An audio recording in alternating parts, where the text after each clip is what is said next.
Combien de temps faut-il laisser passer entre deux versions de son texte? Combien de temps faut-il attendre avant de relire sa dernière version? C'est le sujet dont je vais vous parler aujourd'hui. J'espère que vous allez bien et pour ceux qui ne me connaissent pas encore, je suis Johanna Sébrien, conseil éditorial, éditrice freelance et j'accompagne tous les jours des auteurs, des autrices dans l'écriture de leurs textes, qu'il s'agisse de nouvelles, de romans ou de scénarios. Alors à votre avis, combien de temps il faut attendre avant de reprendre une version de son texte, qu'il s'agisse de la première, deuxième, troisième ou plus? Pour démarrer, je rappelle simplement qu'une prise de recul est toujours nécessaire quand on termine une version d'un texte, parce qu'on n'a pas la distance critique qui va permettre d'opérer des modifications, de faire des corrections pertinentes dans son texte. C'est valable pour un auteur débutant, mais c'est aussi valable pour des gens qui sont très compétents, des gens qui sont très aguerris, qui vont aussi devoir passer par des phases où ils vont laisser reposer leur texte pour l'oublier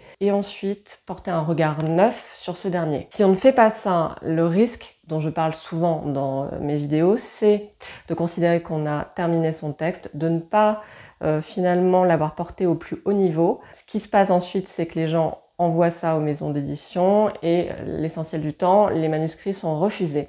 Tout simplement parce que le texte n'est pas abouti. Si vous voulez vous professionnaliser, si vous voulez sécuriser au maximum vos démarches, vous développez cette patience et vous évitez de faire l'erreur que tout le monde fait, qui consiste à envoyer beaucoup trop tôt son texte alors qu'il n'est pas encore abouti. Pour moi, une durée correcte pour évaluer son manuscrit, c'est environ 2-3 mois. Alors vous allez peut-être sauter sur votre chaise derrière votre écran, mais pour moi c'est vraiment le minimum. 2 mois, c'est vraiment le minimum.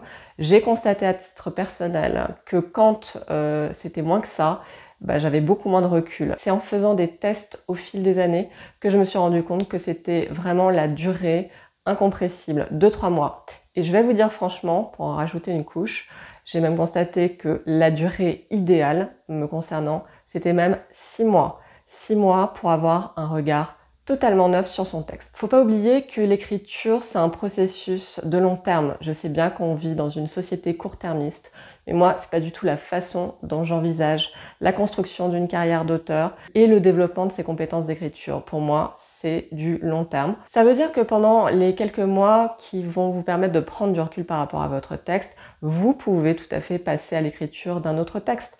J'en ai parlé dans une vidéo sur le planning d'écriture. Si vous élaborez un planning d'écriture, vous allez séquencer votre travail tout au long de l'année. Vous ne perdrez pas de temps puisque vous aurez à chaque fois un nouveau projet sous le coude et le temps d'écrire ce nouveau projet, vous allez pouvoir vous défaire de l'autre mentalement, vous allez pouvoir un peu oublier ce que vous avez fait, même si dans les grandes lignes évidemment vous vous en souviendrez. Vous allez, l'air de rien, sans vous en rendre compte, prendre du recul. Et c'est là que je précise que la prise de recul, pour moi, elle doit se faire aussi quand on est en train d'opérer des modifications profondes dans son texte, quand on fait des remaniements au niveau des personnages ou au niveau de la structure.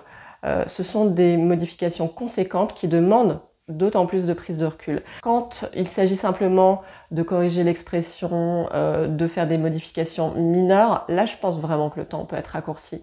Mais quand il s'agit de modifications profondes entre plusieurs versions, là je pense vraiment qu'une prise de recul conséquente est nécessaire. Et j'en viens aux critères qui, pour moi, permet de fixer une durée approximative de temps de repos entre deux versions importantes. Pour moi, il faut se poser la question, quand vous allez reprendre la version que vous avez laissé reposer, est-ce que vous avez oublié en partie les détails de votre texte? Bien sûr, dans les grandes lignes, normalement, vous avez toujours votre texte en tête, vous savez à peu près ce que vous avez écrit. Mais en le relisant, est-ce que finalement, il y a des passages qui vont vous surprendre parce que vous aurez oublié une partie du contenu? Et pour moi, c'est un des très bons critères qui permet de savoir si on a laissé passer assez de temps. En général, moi, j'atteins ce stade au bout de quelques mois. Alors, ce qui m'intéresse justement, c'est de savoir de votre côté ce qu'il en est. Est-ce que vous laissez reposer votre texte quelques jours, quelques semaines, quelques mois? Est-ce que vous avez constaté des choses par rapport à la prise de recul, par rapport au temps de repos? Ça m'intéresse de le savoir. Vous pouvez nous le dire dans les commentaires, ils sont faits pour ça. Je pense que s'il y a un message à retenir après l'écoute de cette vidéo, c'est soyez patient parce que aller vite en écriture, ça marche pas très bien en général.